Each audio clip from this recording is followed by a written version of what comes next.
¿cuál es la idea? Les voy a leer unas afirmaciones y la idea es que ustedes muestren verde si se han sentido identificadas con la afirmación. Siempre sientes como ese miedo a, puedo perder lo que tengo, puedo perder lo que he capitalizado, los ahorros que he construido, entonces... Hice una reflexión para mí, que para mí es como una regla de oro y se las quiero compartir, y es, mi salario es lo que me financia, digamos que lo que tengo en mi presente.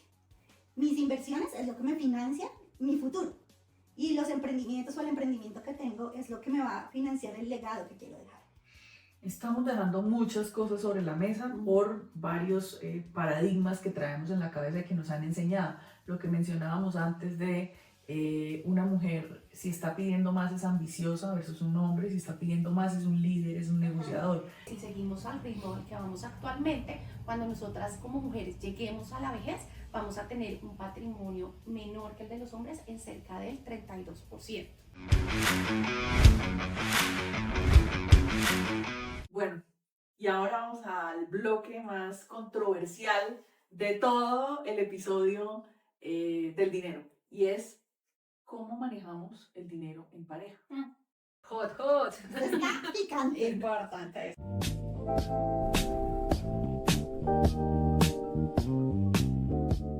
Pero realmente se habla muy poco en pareja del dinero, porque es un tema vetado. Nos da miedo herir a la otra persona si hablamos de dinero. Nosotras como mujeres tenemos miedo de ganar más, por ejemplo, y de decírselo a nuestra pareja porque lo vamos a hacer sentir mal, menos hombre, lo que sea. Y este tema generalmente puede destruir relaciones. Entonces, De hecho, se destruye.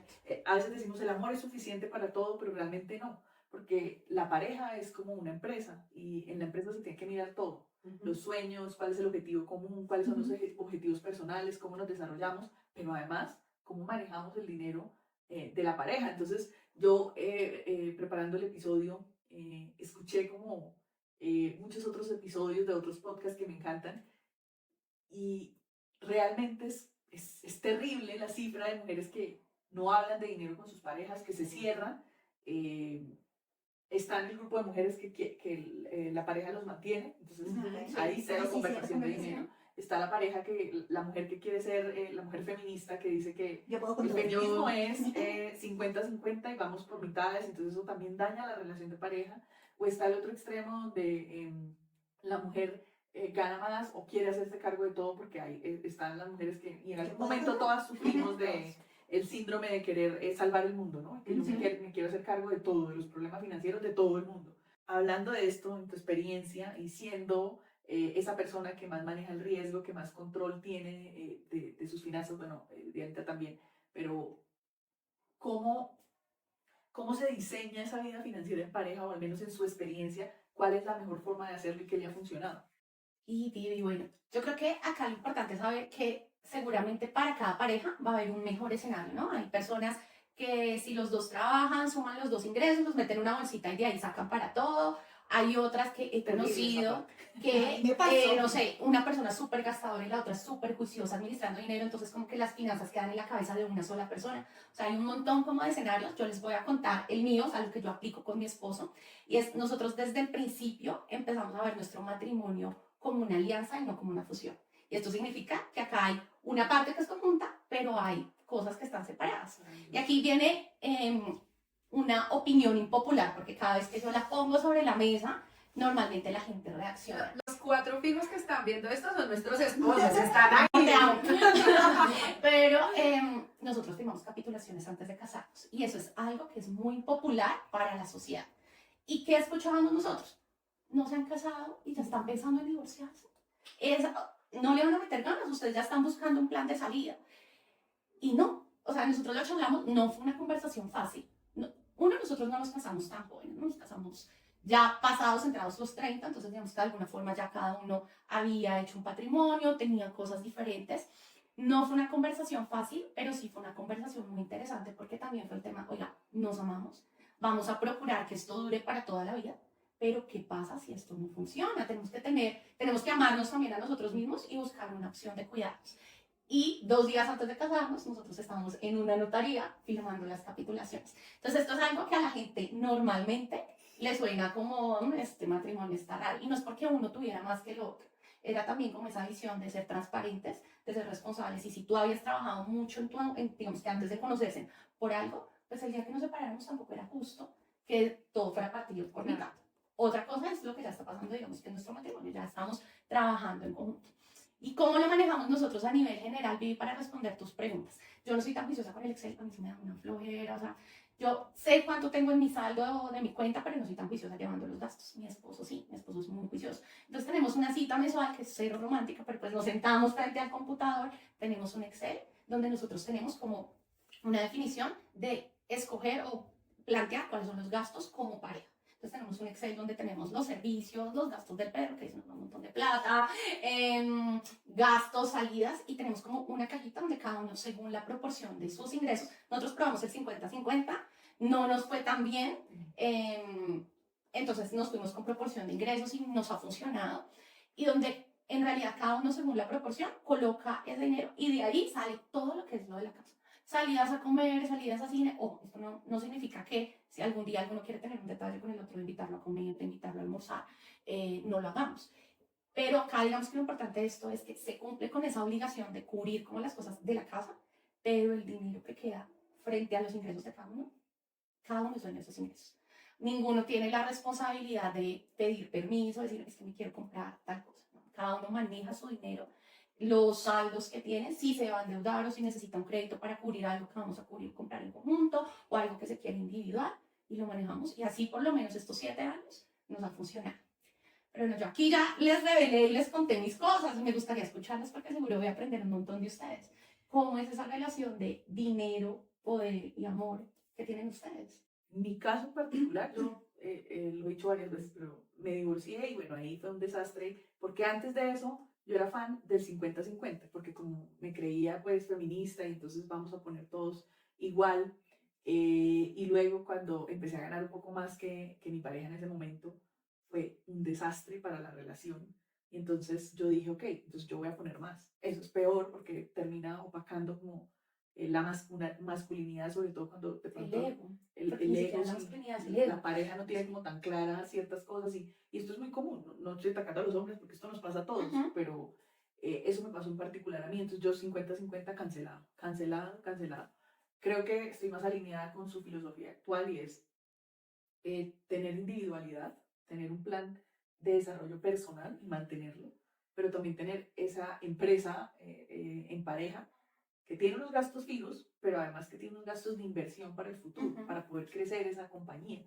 Y eso es a lo que le apostamos todos. Y el desarrollo individual que no se puede dejar de lado. Entonces, si yo quiero estudiar, si yo quiero comprarle una casa a mi mamá, lo que sea que uno quiera hacer con ese dinero adicional que está generando. Entonces, para mí, yo estoy alineada con su filosofía y voy por ese lado. Pero eso es en el escenario ideal. Todo eso funciona en el escenario ideal. Cuando le pasa a uno, que uno se queda sin trabajo y depende de la persona que tiene al lado o de terceros, se empieza a poner súper complicado. Yo tuve una etapa de mi vida en que me quedé sin trabajo, en la que tenía 50-50 y más o menos mi pareja no me dijo, me voy a hacer cargo del 100%, sino... Mire de dónde saca sus 50. Sí, no sé. Y eso es duro. Sí. Verse enfrentado a esa realidad es súper duro. Entonces, como sobre todo nosotras como mujeres, que a veces somos un poco más vulnerables en ese aspecto, ¿cómo cogemos las riendas de nuestra vida financiera y nos damos esa libertad de, no importa quién tenga al lado, si tengo o no tengo a alguien al lado, yo soy capaz de controlar mis finanzas y de tener como tranquilidad de si me quedo sin trabajo, si no tengo un ingreso, o mis rendimientos, o tengo suficiente dinero para mantenerme un par de meses mientras busco qué hacer. Y eso parte 100% de la educación financiera y de cómo nosotros empezamos a armar esos bolsillitos. Por ahí una de ustedes hablaba de los bolsillitos y es, si yo me gano 1.000.000 de pesos, que a veces todos decimos, no, es que a mí no me alcanza para absolutamente nada porque gano muy poco. A todos nos alcanza, solamente que hay que trabajar con lo que tenemos y dejar de pensar en lo que quisiéramos tener. Y ahí es donde todo el tema de la manifestación del dinero empieza a hacer sentido, porque todo el mundo dice, ¿usted cómo va a manifestar que tiene abundancia si vive endeudado y no tiene plata y no tiene ingresos? Sí. Claro, es muy difícil. Entonces hay que eliminar como toda esa idealización que tenemos de la manifestación y empezar a pensar en, yo tengo que ser abundante de lo que tengo. Entonces no empezar a pensar en lo que no tengo, sino en lo que tengo y cómo con eso que tengo puedo gestar y empezar a crecer mi dinero. Pero pero es eso. voy a contestar lo que, me interrumpo un poquito, voy a contestar a lo de Dianita. O sea, y primero pues este episodio o esta parte de este bloque, digamos que me encanta porque le estamos poniendo palabras a lo que pensamos muchos pero que no hablamos. Digamos que eso lo pensamos demasiado, pero no lo hablamos. Y es que yo, digamos que como la posición impopular que tú decías de las capitulaciones, yo antes de casarme también lo conversamos y lo pusimos sobre la mesa. No lo hicimos, pero lo conversamos y lo pusimos sobre la mesa porque había alguien que tenía más propiedades que el otro y viceversa, entonces también en ese, no por malo, sino en esa transparencia que uno tiene donde dice, no es justo que si llegara a pasar algo, no es que estoy pensando en que vaya a pasar algo, pero no es justo en que si llega a pasar algo, todo el trabajo del uno o del otro, pues termine diluido, pues porque se va a separar entre los dos. No logró ser así, pero también fue una conversación muy difícil, de hecho fueron varias sentadas de conversación, de cómo es que se iba a dividir, digamos que los ingresos o los gastos de la casa. Entonces empezamos también por la bolsa en común. A mí no me parece, pues puede que a muchas personas les parezca, es igual que Dianita, a mí no me parece, y no lo hicimos nunca, digamos que, ¿por qué? Porque yo decía, también desde quinto semestre de la universidad yo he venido trabajando y si no le pedía plata antes a mis papás, en quinto semestre que todavía pues había alguna relación de que una dependencia con los papás, me sentía que ya siendo mayor pues tampoco tenía por qué pedir permiso por poder querer hacer cosas con la plata que me estaba ganando y no me parecía justo. Y no me parecía justo también que la otra persona tuviera que pedirme permiso a mí para gastarse cosas que quisiera. Entonces yo, esa de primeras que fue la segunda puesta sobre la mesa y yo dije, no, no me gusta. Finalmente, digamos que yo estoy de acuerdo también conviví con Dianita, de que básicamente cuando uno se casa, digamos que como pareja, esto es un proyecto en común, pero eso no significa que haya una absorción de lo que somos, ¿sí? Entonces, ¿por qué? Porque hay un nosotros, pero sigue existiendo un yo individual. Y ese yo individual, digamos que a mí me parece que esos son los tres espacios que uno debe manejar financieramente también. El nosotros, que lo hemos hablado, ahorita Dianita nos va a dar su opinión, porque puede ser diferente o igual, no sé, pero el nosotros, el tuyo y lo mío, digamos que el amor se puede compartir, digamos, pero yo creo que la autonomía que cada uno tiene no debe desaparecer. Entonces, básicamente, al final, nosotros decidimos también, de muchas idas y venidas, y que no fueron conversaciones fáciles, decidimos poner un porcentaje del salario, porque en algunos momentos alguien va a ganar más que el otro, y entonces, pues digamos que en cierta medida es justo, y entonces 30, 40, 50, lo que fuera que uno vaya a decir que va a poner sobre la casa son los gastos de la casa. Cada quien tiene sus ingresos también adicionales, puede gastárselo en lo que quiera sin pedirle permiso a ninguno, entonces en estudio, porque sí, alguna vez escuché algo así como, ¿y con quién vas a pagar esto? Tranquilo, yo no te estoy pidiendo plata, yo tengo mi plata, o sea, así. Entonces, y tampoco esperaba que me dieran a mí algo parecido, entonces, y no es por ocultar algo, no es por nada de esto, sino que siento que si uno viene acostumbrado desde su vida, desde pequeño, a tener autonomía, el perder esa autonomía es muy difícil, y antes pasaba mucho, y lo estaba mencionando ahorita, pero pasaba mucho que las mujeres se tenían que aguantar, porque finalmente dependían del marido, y de lo que les llevaba del marido, porque no estudiaban, porque se quedaban en la casa y demás, eso cambió. Y al cambiar eso también cambian los pensamientos de nosotros como mujeres, y es que nosotros tenemos los mismos derechos.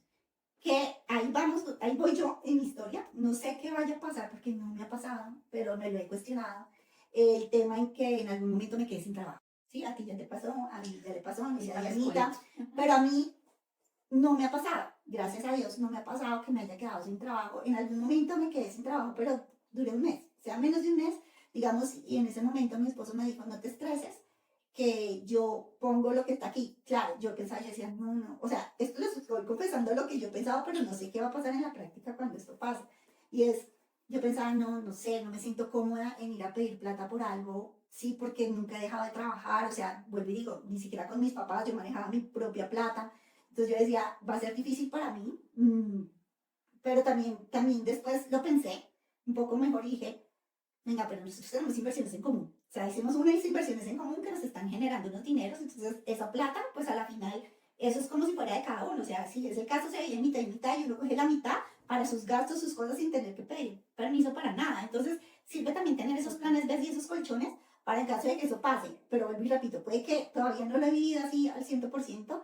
Lo que sí creo es que en algún momento cuando esto suceda, uno tiene que no perder esa autonomía y no depender de porque el otro está poniendo el dinero, que era lo que tú nos manifestabas en la conversación, dejo de ser menos, porque yo estoy aportando otras cosas, estoy aportando en la casa, estoy aportando en que seguramente voy a hacer el almuerzo porque pues tengo que aportar en algo, estoy aportando en ahorrar gastos, en hacer vueltas, entonces yo creo que eso es una conversación que después, cuando ya lo vivamos el resto, pues lo vamos a tener. Y no sé, Anita, tú, ahora cuéntanos. Bueno, no, yo creo que ahí para cerrar. La contadora. Nosotros manejamos algo similar a lo que ustedes cuentan. Digamos que hay unos gastos fijos que son los gastos pues, que tienen que ver con la casa, administración, servicios, etcétera. Y en esos gastos nosotros sí vamos 50-50. Digamos que históricamente casi siempre nosotros hemos tenido salarios similares. Entonces, digamos que no, pues si alguien gana un poco más, realmente debe ser muy, muy mínimo. Entonces, siempre hemos manejado como eso así. Y lo que hacemos es, yo sí me encargo de todo, de pagar todo. Entonces, como que hay una cuota mensual que él me gira y yo me encargo de cubrir y de pagar todos los gastos. Ya sabemos cuánto es esa cuota mensual. Y pues obviamente mi cuota es la parte igual exacta. Y con eso pues como que hacemos todos los pagos del mes. Yo me encargo de pagar porque mi querido esposo tiene mente de pollo, entonces él le olvida pagar absolutamente todo. Entonces digamos que yo soy la que me encargo como de hacer todos esos pagos. Y eso es lo de la casa. El resto cada quien decide qué hace con su dinero. Nosotros tenemos hobbies en común, pero hobbies diferentes. Entonces, por ejemplo, mi esposo es un fan enamorado de andar en moto, de montar en bici, y pues él con su dinero pues hace sus temas, sus hobbies, y digamos que yo no tengo rollo con eso, así como él, digamos que tampoco se involucra en mis hobbies personales o en lo que yo quiera hacer como con el resto del dinero. Y pues claramente hay unos proyectos de inversión en donde en esos proyectos también vamos 50-50. Pero digamos que no entran como dentro de la bolsa de hogar, sino es hogar, inversiones y gastos. Y ya digamos que eso, pues igual vamos como miti como en esas inversiones y pues nos ha funcionado muy bien. Realmente creo que es una buena práctica y pues yo como soy como buena contadora, pues yo como todos los números y nos funciona. Y yo tampoco por fortuna me he quedado sin trabajo, pero sí tuve un momento en donde estuve a esto de tomar la decisión de irme y tuvimos esa conversación difícil y pues realmente él sí me dijo, pero ¿por qué estás preocupada? O sea, tú cuentas conmigo, o sea, no pasa nada, si tú dejas de trabajar, yo sé que pues vas a conseguir y si no consigues fácil, aquí voy a estar yo. Pero creo que todas posiblemente, y ya vamos a escuchar a Dianis con esta preguntota, pero yo creo que igual uno, aunque sabe que cuenta con su esposo, no deja de sentir como esa impotencia de cómo yo puedo aportar. Si yo venía aportando, aunque tu pareja te diga, no pasa nada, cuentas conmigo, tranquila, somos una pareja, igual tú dices, no sé, igual me preocupa cómo voy a hacer para ayudarte, para solventar, por cuánto tiempo. Entonces, bueno, ahí, no sé. Ese no pasa nada, cuentas conmigo, no lo debemos decir a nosotros mismos. Sí, Ese debería ser el objetivo. Y de hecho, Dianita menciona algo que va para nuestra siguiente pregunta para Marce. Y es, o sea, todo está muy bien en la división de los gastos, coincidimos en que esa puede ser una estrategia, individualidad más gastos comunes.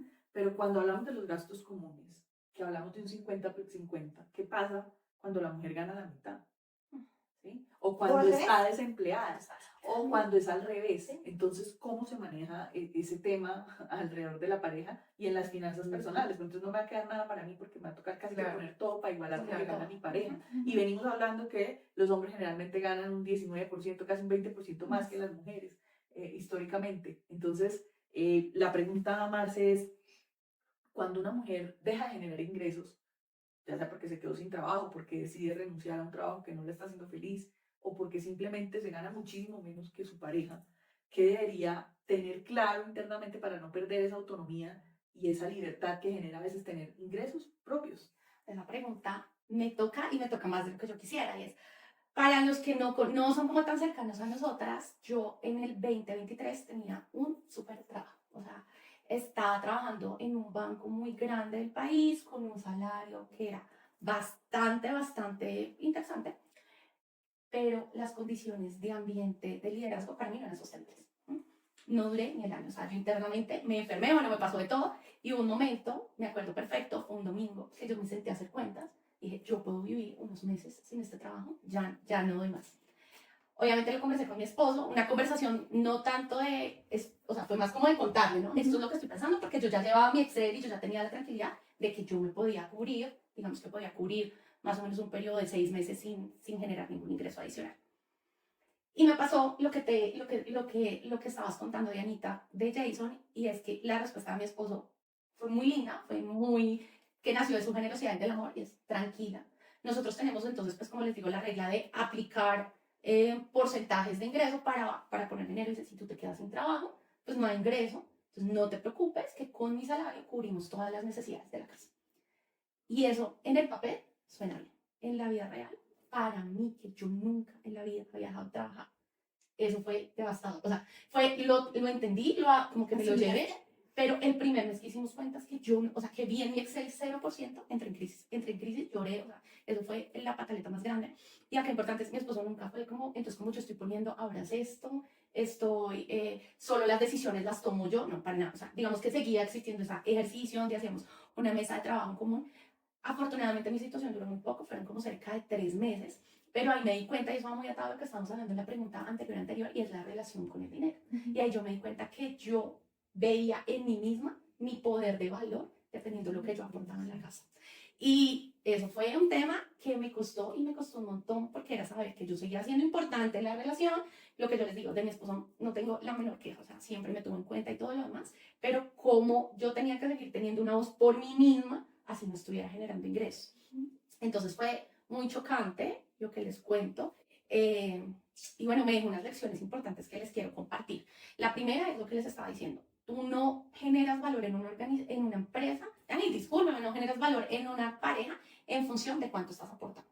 En cuanto estás aportando económicamente, porque lo que tú decías, puede que no estés aportando lo mismo en porcentaje de ingresos o si estás sin trabajo, pero seguramente si tienes niños te haces cargo de los niños o cubres otras cosas como hace Anita, que bueno, yo soy la que tiene buena memoria y hago los pagos y eso son cosas que son intangibles y como que no tienen un valor, pero pues estás haciendo un aporte.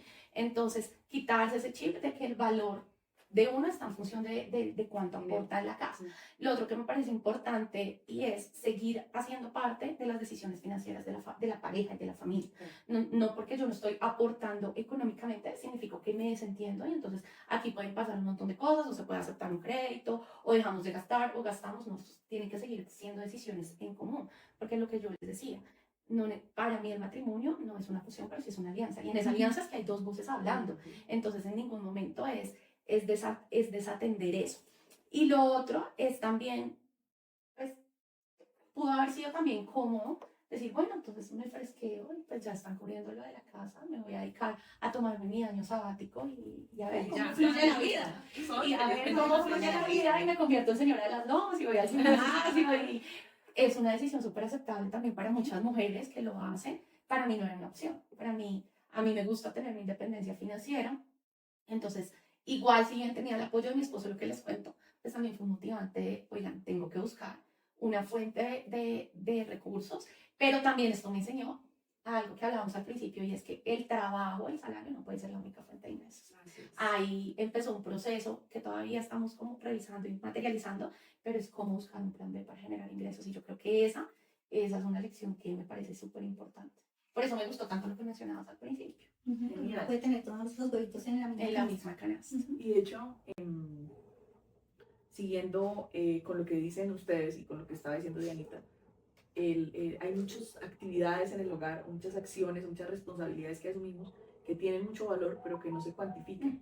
Entonces, Lía mencionaba lo que les pasaba a las mujeres, nuestras mamás, si eran amas de casa, no participaban de las decisiones del hogar, no participaban del manejo de las finanzas, porque se sentían mantenidas. Pero, ¿cuál mantenidas? O sea, el marido no hubiera podido trabajar, no hubiera podido tener los mismos ahorros, ingresos, inversiones, si la mamá no estuviera en la casa cuidando a los hijos, cocinando, haciendo aseo, porque hubieran tenido que pagar una empleada. Es que ser ama de casa es un trabajo. O sea, es un trabajo que no está remunerado. Es un trabajo no remunerado, pero es un trabajo. Y con malas condiciones, ¿no? Y no hay vacaciones, no hay horas extras, no hay primas, no hay reconocimiento. Que es tan importante. Pero siguiendo con lo que nos contaba Dianita, yo pasé o he tenido los dos escenarios en el que la pareja de pronto no apoya y dice, ok, el acuerdo que hicimos al inicio fue 50-50, no sé, mira a ver qué hace. Y mi actual pareja, que es como, ay, o sea, el dinero es energía, el dinero fluye. Va a salir de algún lado, tranquila. No hay que preocuparse por absolutamente nada, lo que hay que hacer es hacer y hacer que las cosas pasen. Entonces, él me ha ayudado un montón a recuperar o a sanar esa relación que tengo con el dinero, para que fluya. El tema de la manifestación, que en algún otro capítulo trataremos, porque yo he trabajado mucho en ese tema, porque vengo de las que dicen, si yo no tengo plata, ¿qué voy a manifestar? Es pura mierda. Pero realmente hay un trasfondo ahí muy interesante que vale la pena ahondar.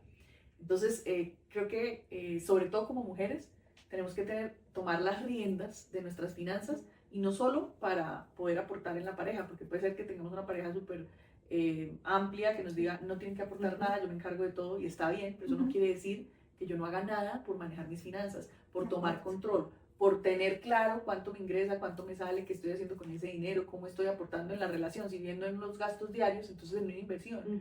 Vamos a, no sé, nosotros ahora estamos sembrando piña, vamos a sembrar piña, entonces, ¿cómo vamos a ir ahí? Si mi pareja cubre todo en la casa, pero yo quiero entrar a la inversión, ¿cómo lo voy a hacer? Entonces, no dejar de perder el norte y de tener como muy claro cuánto quiero tener, por qué lo quiero tener, en qué lo voy a utilizar y cuáles son las acciones que voy a tomar para llegar allá. Pero también decías algo importante y Dianita también, y es que, y yo lo pensaba igual, y es que cuando uno hace las inversiones, porque es igualito, como decía Dianita, es una cosa es los gastos de la casa y otra cosa son las inversiones, y para las inversiones se saca otra plata aparte, o sea, eso funciona de esa manera. Son bolsillos diferentes, y yo lo decía hasta al comienzo de este capítulo, pero también eso, yo antes pensaba mucho en el 50-50 en las inversiones. No sé, era mi mentalidad y el 50-50 en las inversiones, mi esposo no tanto. Mi esposo decía, no 50-50, y yo no, 50-50, porque es lo más equitativo, lo más justo, lo más, bueno, lo que sea, todos mis argumentos ahí. Y un día él me dijo, no 50-50, pero déjame y te explico por qué no 50-50. Me dijo, porque puede que yo hoy me gane más y entonces yo pueda poner un poco más. Puede que tú mañana te ganes más y puedas poner un poco más. Y puede que sea al contrario, que yo en algún momento no me gane lo mismo y tenga que poner un poquito menos. Y eso no hace que seamos menos ni él ni yo en la inversión. Entonces, me costó trabajo pensarlo, sí, digamos, yo soy ingeniera no tan cuadriculada como Dianita con los números, pero claro, le cuesta a uno un poquito trabajo hacer esos números, y después lo pensé y dije, sí, tiene razón, porque hay momentos en que uno no va a ganar lo mismo, y entonces puede que él esté poniendo 10 millones de pesos y yo esté poniendo 1, ¿sí? Pues digamos por lo que me esté ganando, o al contrario, y eso no hace que sea menos el poder que yo tengo sobre lo que estamos aportando en la casa. Entonces, es un chip que uno le tiene que cambiar, y es difícil que cambie seguramente para los oyentes, o te van a sentir muy identificados con nosotros como mujeres o como nuestros maridos, no sé, alguna de esas, pero sí es algo que nosotros tenemos que comenzar a cambiar. Y vuelvo y digo, yo no me he quedado sin trabajo, no sé si vaya a pasar, y si llega a pasar, seguramente voy a tener ahí un momento de crisis o un momento para reflexionar. Pero sí es bueno no darnos las mujeres superpoderosas que decía Vi al comienzo, porque creemos que podemos con todo, que hemos sido independientes, que no tenemos que pedir permiso, y el pedir permiso no es querer hacer lo que uno quiera, sino es poder uno cómo tomar esas decisiones financieras libremente, sin tener que echarse la culpa o sin tener que pensar de que no es lo suficiente porque no está ganando o aportando lo mismo. Y para los jóvenes, porque digamos, nosotros ya tenemos nuestros camino hijos, pero para los jóvenes, qué importante tener súper claro mi relación con el dinero, qué quiero lograr, y sobre todo cuando estoy en pareja, cómo vamos a manejar nuestras finanzas. Que no tiene que ser como grabado en piedra, pero sí al menos cómo vamos a comenzar, cómo vamos a evaluar si este mecanismo nos funciona o no, y luego cómo vamos a evolucionar en ese camino. Y eso debería ser un acuerdo previo a casarse, no a irse a vivir. O sea, eso debería ser casi como el hola, ¿cómo estás? ¿Cómo manejas tus finanzas? Porque es que hay mucha gente que llega a una convivencia o casado sin saber que la otra persona está endeudada hasta acá.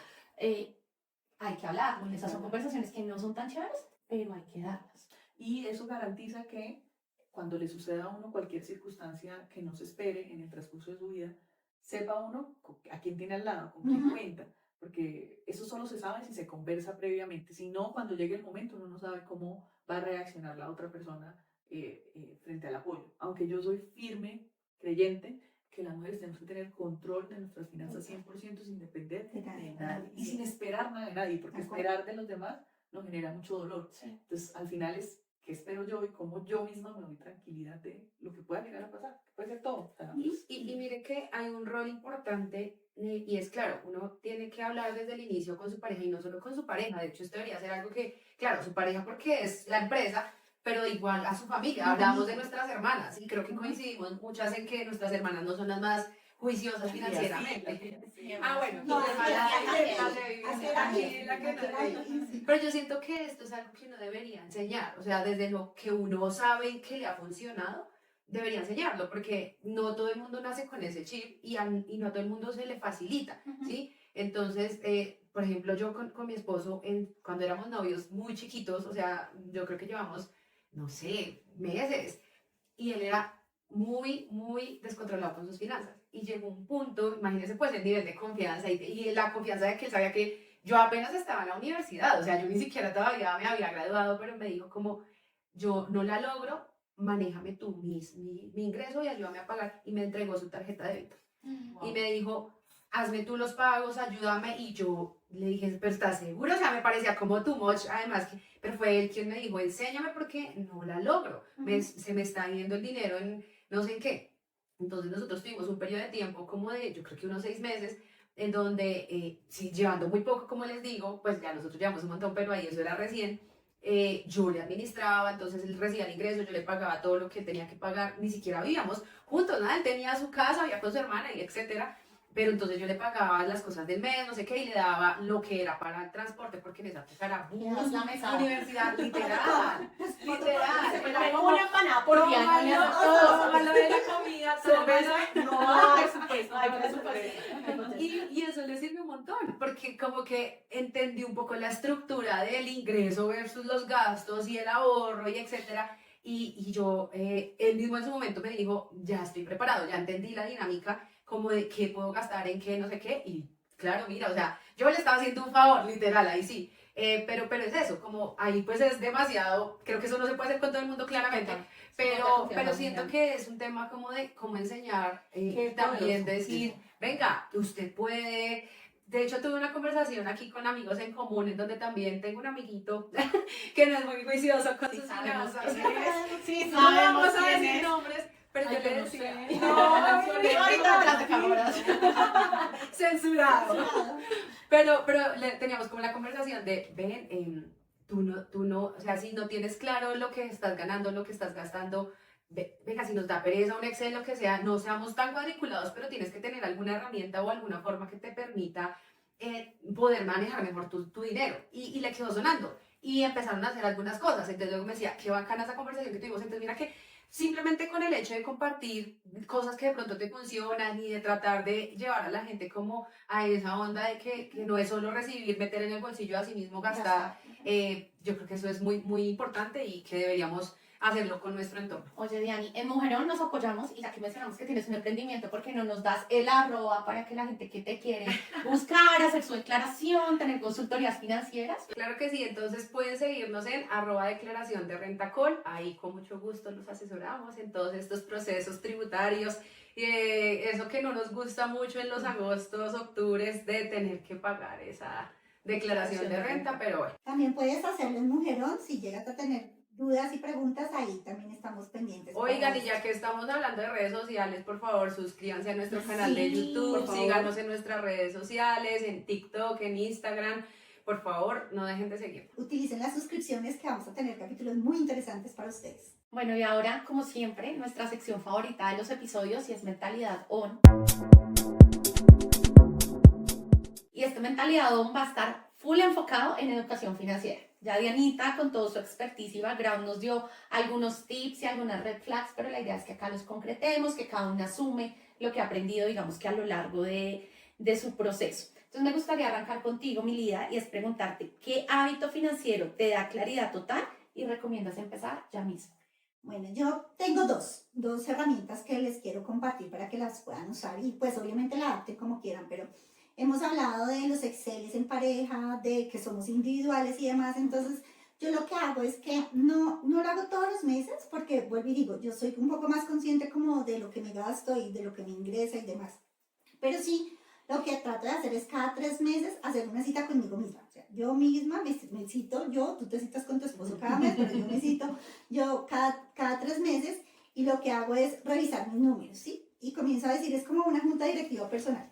Y entonces aquí, ¿qué hago? Lo que hago es revisar 3 cosas en concreto. Es como la plata que tengo, ¿sí? La plata que tengo, es decir, cuánto me ingresó, cuánto tengo ahorrado, o sea, como ese flujo de caja que uno debería de tener de ese periodo. También miro cómo lo pongo como mi patrimonio, o sea, el patrimonio que tengo para poder obviamente seguir creciendo. Y también comienzo a pensar en esas cosas grandes que van a venir o que quiero que vengan. Entonces, no sé, un estudio, comprarme algo concreto, invertir en alguna cosa. Entonces, por decir algo, nosotros cuando comenzamos este podcast dijimos, vamos a hacer esto es una inversión para nosotros. Entonces, también obviamente lo calculé aquí, hemos pensado en montar otros negocios, entonces seguramente estas son las inversiones que uno dice que quiere tener para el futuro. Y ahí no solamente recibo no, o sea, reviso cuánto gano y demás, sino cuánto tengo para que me permita tener esa libertad que hemos hablado, no depender de nadie, tener control de mis finanzas, poder tener decisiones propias. Y la segunda herramienta es como, eso sí, divídanlo como quieran y como mejor les funcione. Y unos hablan del 50-30-20, del 60-30-10, lo que sea, pero en mi caso yo empecé así, no es como está ahorita, pero yo empecé 50-30-20. Entonces 50-30-20 es 50 para vivir, o sea, los gastos en común, lo que tenía que gastar, lo que fuera, si tenía que ayudar a mi familia, etc. Y el 30, perdón, para invertir. ¿En qué quiero invertir y demás? Llámese estudios, llámese propiedades, llámese lo que quiera. Y el otro 20 que queda en diversión y otros. Hoy está un poco diferente, pero dividen su dinero, metan en bolsillitos y verá que así les hace, o por lo menos les rinde, ¿sí? Y es un dato curioso, no me pasa a mí, o sea, no me pasaba a mí, le pasaba a una de mis hermanas y era que mi hermana miraba el saldo antes para saber cuánto estaba ahorrando, o sea, el saldo de la cuenta que tú decías, o sea, cuánto miraba para ver si alcanzaba a comprar algo porque le encantaba. Yo lo que digo es, porque no miramos más bien el saldo, no para ver cuánto puedo gastar, sino cómo lo puedo invertir y cuánto me está alejando esto de lo que quiero a futuro. Uf, valioso, qué buen chip. Y hacer eso de los bolsillos, Es pero en buenísimo. diferentes cuentas. ¿De acuerdo? Sí. Hay otra cosa que al menos a mí me funcionó en el momento y es, yo tenía dividida la plata y tenía un Excelito y no sé qué, pero la tenía en la misma cuenta y era súper complejo. Cuando empecé a tener, ahora que tenemos diferentes bancos digitales, cuando creamos DING, empecé a tener cuentas en diferentes bancos donde recibo el salario para los gastos del diario, una cuenta donde me paguen algo de interés, que ya ahora algunas cuentas pagan interés, para tenerlo de inversiones mientras decido qué hacer con esa inversión. Y el de los gastos que sea, ok, en esta cuenta en lo que me gaste es ocio, no sé, no me voy a comer, me voy a viajar, y eso me ayudó un montón. Entonces, no, pero ayuda con esa muchísimo idea. lo que dice Vivi, porque la que es para ahorro puede que no la cargues y con eso no la gastes. Exactamente. Vivi, ¿cuál fue esa decisión financiera incómoda? Ya nos has contado algunas cositas, Sí. pero ¿qué te cambió la forma en la que empezaste a construir patrimonio? Bueno, yo ya les conté un poco que tuve una quiebra y un momento de crisis, a pesar de ganar muy bien, realmente estaba endeudada, no me alcanzaba para lo que tenía que hacer y llegó un punto en el que pasó algo en mi casa y se necesitaba como poner una plata y no la tenía.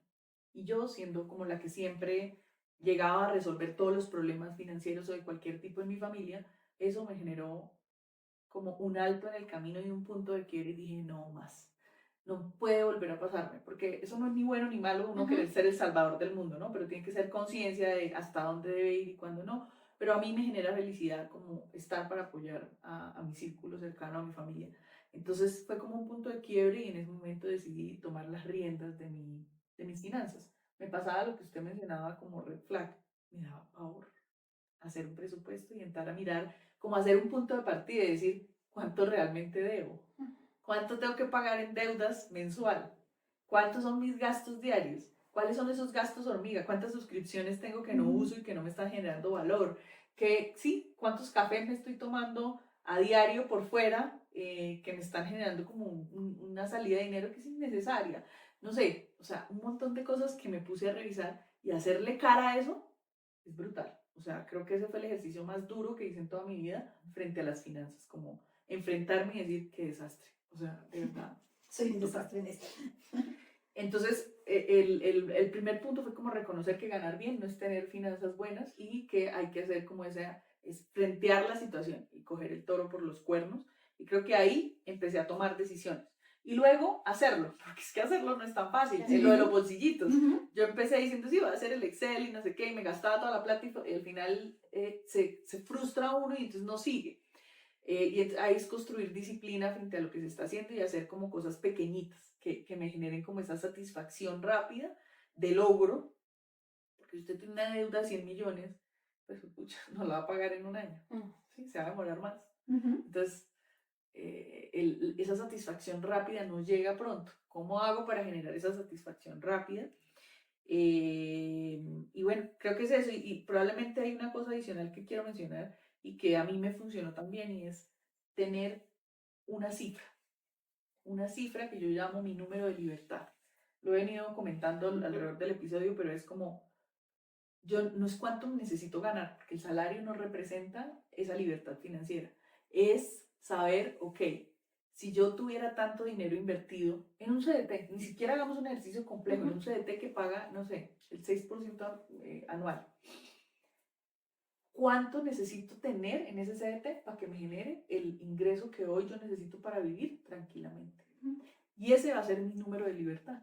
Y con ese número de libertad yo empiezo a tomar acciones. ¿Cómo negocio el salario en mi trabajo para poder no dejar valor sobre la mesa? Con lo que tengo, con mis capacidades, con mis habilidades, con lo que tengo hoy, ¿cómo puedo generar ingresos adicionales? Y empezar a nutrir como esa bolsita que me llegue a mi número de libertad. Creo que esas son las dos cosas que quiero dejarles hoy, que a mí me funcionaron después de todo lo que he vivido, y que hoy me tienen en una posición no en la que quisiera, porque a los 20 yo me imaginaba que a los 40 iba a estar viviendo en Grecia con una persona trayéndome la copita de vino y echándome aire. Eso no pasó, no pasó por malas decisiones que tomé, pero a ver, si nos quedan 60 años de vida, ¿qué vamos a hacer en el resto de 60 años? Pues toca volver a comenzar, punto. Dejar de pensar en lo que no se hizo y volver a comenzar. De acuerdo. Y bueno, Dianita ha sido la más juiciosa hoy contándonos un montón de lecciones y demás.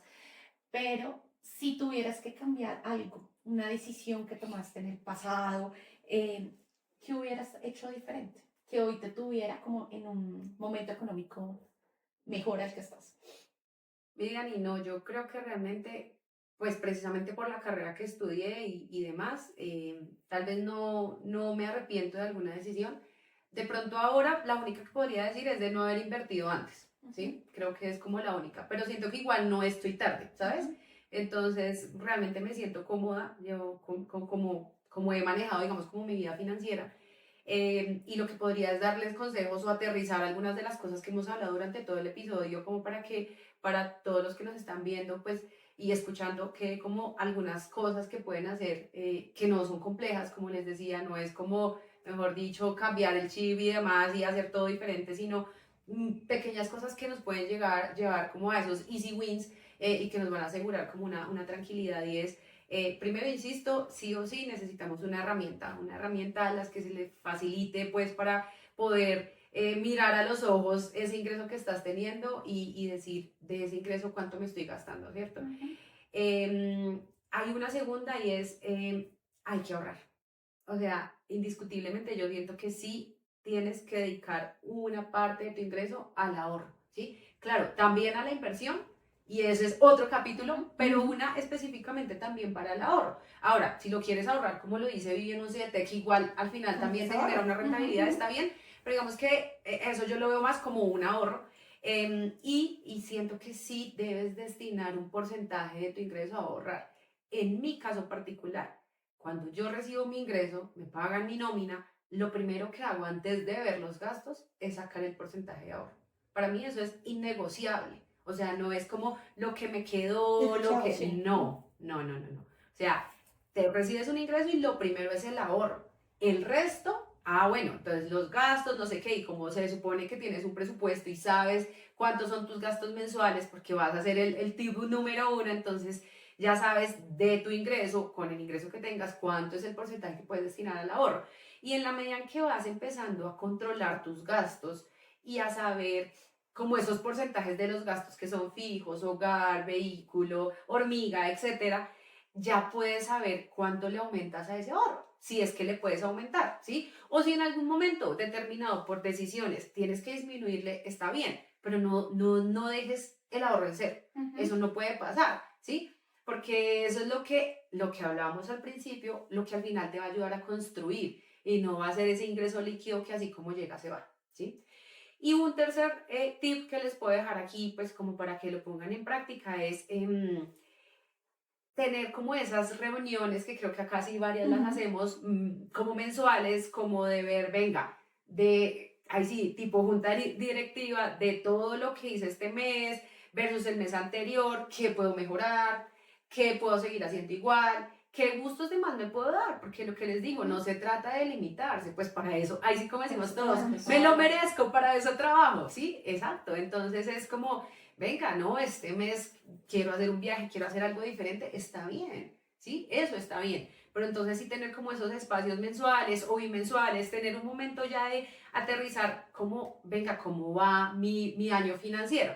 A mí, y resueno con lo que hablamos hace un rato de, yo soy contadora, y en agosto, que empiezan las declaraciones de renta, todo el mundo empieza a preguntar, ¿qué puedo hacer o qué? No, pues ¿qué puedo hacer ya que ya te la jugaste? Sí. Ya estamos declarando el año anterior, o sea, las buenas o malas decisiones que tomaste durante el año, ya en agosto yo no puedo hacer milagros, ¿sabes? Yo por eso te escribo en noviembre para alcanzar a hacerla.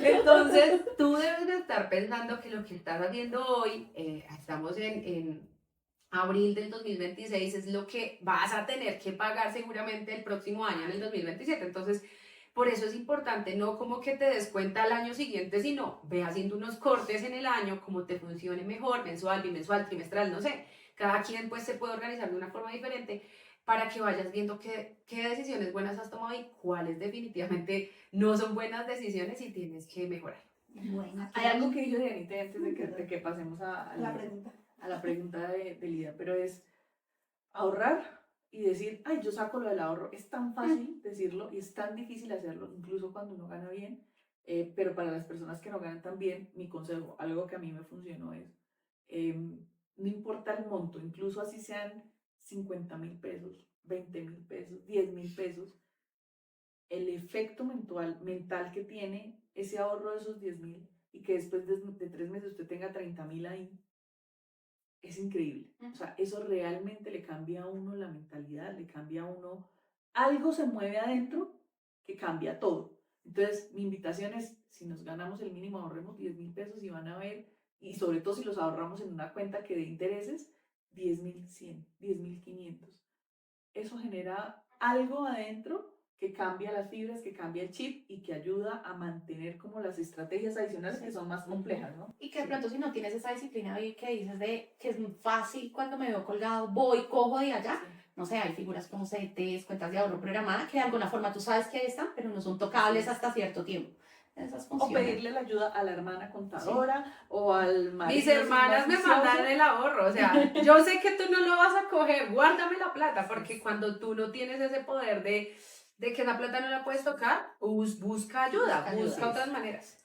Bueno, entonces, en los anteriores capítulos o episodios que hemos tenido, hemos hablado de cosas que normalizamos. Entonces hemos hablado de que calladitas nos vemos más bonitas, de que hablar de dinero no es algo sofisticado o elegante para nosotras, digamos que no se ve bien. Digamos que hemos normalizado muchas cosas en el transcurso de la vida que tenemos. Entonces, mira, mi Marce, ya ni te iba a decir, mi Marce, ¿qué son esas cosas que muchos normalizan en el dinero, pero que tú definitivamente no haces? Yo creo que la más grande, bueno, ustedes han dado ya un montón de herramientas y me voy a ir a una, y es no tomar decisiones financieras desde la emoción. Yo creo que es muy común, no, tuve un día de miércoles, entonces me merezco esto. O sea, y empieza uno a cubrir vacíos o problemas emocionales o momentos de crisis con dinero, con gastos, y eso no puede pasar. O sea, entonces, ¿cuál es la cosa? ¿Dónde está la paletica? Identificada. Entonces, ese es el tema. Yo creo que es muy importante lo que decía Vivi, lo que decía Denita, de tener, lo que decías tú, de tener esos bolsillos. Y esos bolsillos también me ayudan a entender, bueno, sí, hoy tuve un día malo, me voy a dar un gusto, pero pues ese gusto que esté dentro de mi presupuesto. Pero no se puede convertir en la excusa de porque tengo una crisis o porque necesito cubrir algo emocionalmente, cubrirlo con dinero. Yo creo que ese es para mí, digamos que un no negociable, en el que no pienso caer. Qué capitulazo, de verdad. Me encantó, creo que sin duda hasta ahora ha sido uno de mis favoritos. Pero bueno, para cerrar ya, me parece importante que nos llevemos como unos tips o unas frases finales. Y con la que yo quiero arrancar es decirles que la independencia financiera no es un número. Es algo que te permite decidir quién quieres ser. Bueno, y en mi caso es que el miedo no se va, pero llega un punto en que no debería tomar el control sobre las decisiones que tienes que tomar tú. Por eso debemos aprender a negociar, a invertir y a hablar de dinero sin culpa. Sí, qué bueno. Yo creo que cuando una mujer entiende su dinero, cambia su vida. Pero cuando hablamos de riqueza entre nosotras, pues estamos cambiando la historia. Súper. Para mí, la libertad financiera y la tranquilidad que genera tener control de las finanzas no tiene precio y de pronto no todos sabemos ese valor. Y es importante que recordemos que ganar bien o tener un buen salario no significa tener estabilidad o tranquilidad financiera. Y hay que hacer esa diferencia para trabajar y construir nuestra libertad financiera sobre bases sólidas. Bueno, y esto fue todo por hoy. Nosotras somos Mujer On.